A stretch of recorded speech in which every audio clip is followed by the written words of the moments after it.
Hello students, today we are starting chapter 8 that is fractions. बच्चों fractions के बारे में आप लोअर क्लासेस से पढ़ते आ रहे हैं. इस क्लास में आप fractions के बारे में डिटेल से पढ़ेंगे. fractions क्या होते हैं, fractions कितनी टाइप के होते हैं और fractions को किस प्रकार ऐड और सब्ट्रैक्ट किया जाता है.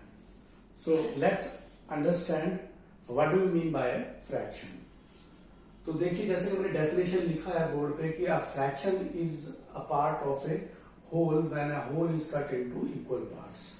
मतलब फ्रैक्शन कोई भी होल नंबर, होल का एक पार्ट है.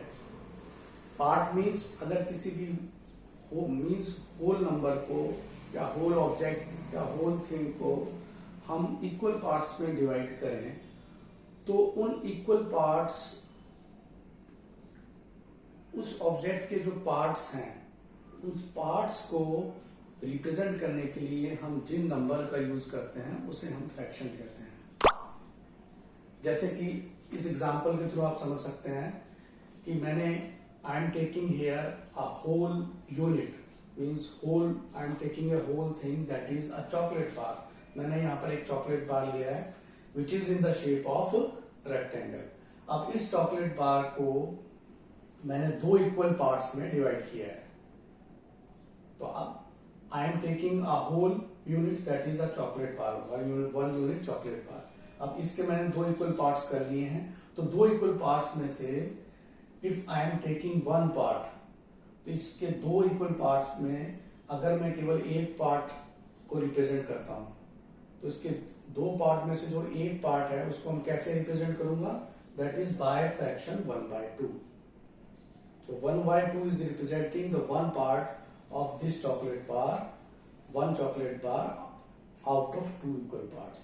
इसी तरीके से सेम चॉकलेट को अगर मैं 4 इक्वल पार्ट्स में डिवाइड करता हूं तो 4 इक्वल पार्ट्स में से जो एक पार्ट को रिप्रेजेंट करने के लिए मैं I am 1/4 is representing one part of it. So 1/4 you can say 1/4 means I am taking जो ऊपर वाला नंबर है इस फ्रैक्शन में देखिए 1/4 में जो न्यूमरेटर है, ऊपर वाला नंबर उसको हम न्यूमरेटर कहते हैं, नीचे वाले को हम डिनोमिनेटर कहते हैं. तो न्यूमरेटर हमें क्या बताता है कि नंबर ऑफ पार्ट्स, जितने पार्ट मैं रिप्रेजेंट कर रहा हूं, ले रहा हूं.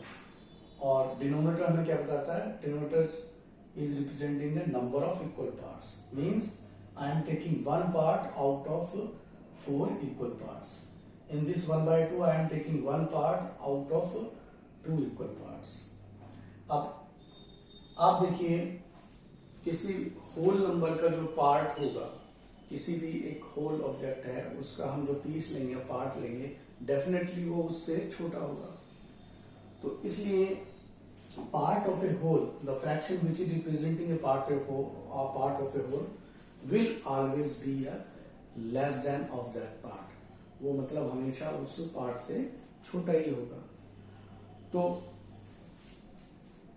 आप देखिए जितने भी फ्रैक्शंस हैं जिसमें which is a part of a whole, देखिए इसमें 1/2, 1/4, 2/3, 3/4, इन सभी फ्रैक्शन, ये सारी फ्रैक्शंस है पार्ट ऑफ ए होल, एक कंप्लीट पार्ट का हिस्सा है, हिस्से को रिप्रेजेंट कर रहे हैं. और इसमें आप देखते हैं कि इनमें सभी में जो न्यूमरेटर है वो डिनोमिनेटर से छोटा है. तो ऐसे सभी फ्रैक्शन जिसमें न्यूमरेटर डिनोमिनेटर से छोटा होता है उसको, वो सारे फ्रैक्शंस 1 से छोटे होते हैं, वो 1 का ही एक पार्ट होते हैं. दो fractions are less than 1 which lies between 0 and 1, greater than 0 and less than 1. उन फ्रैक्शंस को हम प्रॉपर फ्रैक्शंस कहते हैं. तो देखिए these fractions are called proper fractions. और जिन फ्रैक्शंस में न्यूमरेटर डिनोमिनेटर से बड़ा होता है उन्हें हम इम्प्रॉपर फ्रैक्शन कहते हैं. जैसे कि मैंने लिखा 3/2, 5/2, 10/3.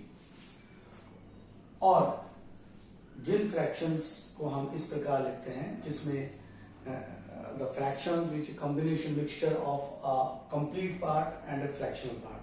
तो इसमें देखिए इस फ्रैक्शन में 2 कंप्लीट 1/2, 2 कंप्लीट है और 1/2 फ्रैक्शनल पार्ट है.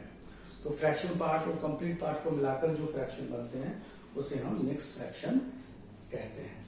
तो मिक्स फ्रैक्शन कैसे बनता है? मिक्स फ्रैक्शन में देखिए, हम अब सेम चॉकलेट बार वाली एग्जांपल लेते हैं। इसमें मैंने 2 कंप्लीट चॉकलेट लिए हैं, 2 कंप्लीट चॉकलेट बार लिए हैं और उसमें उसका हाफ पार्ट उसमें और ऐड किया है। तो इन तीनों को मिलाकर कौन सा मिक्स फ्रैक्शन बनेगा? 2 कंप्लीट 1/2, जिसमें मैं 2 कंप्लीट चॉकलेट ले रहा हूं और उसके साथ एक आधी चॉकलेट ले रहा हूं। तो उन दोनों को मिलाकर जो नंबर बनेगा उसको रिप्रेजेंट करने के लिए ये मिक्स नंबर बनेगा, दैट इज 2 कंप्लीट 1/2। तो इस प्रकार आपने देखा, समझा कि फ्रैक्शन क्या होते हैं और फ्रैक्शंस की टाइप्स के बारे में पढ़ा कि फ्रैक्शंस किस किस तरह के होते हैं। आई होप कि आपको ये अच्छे से समझ में आया होगा। Thank you.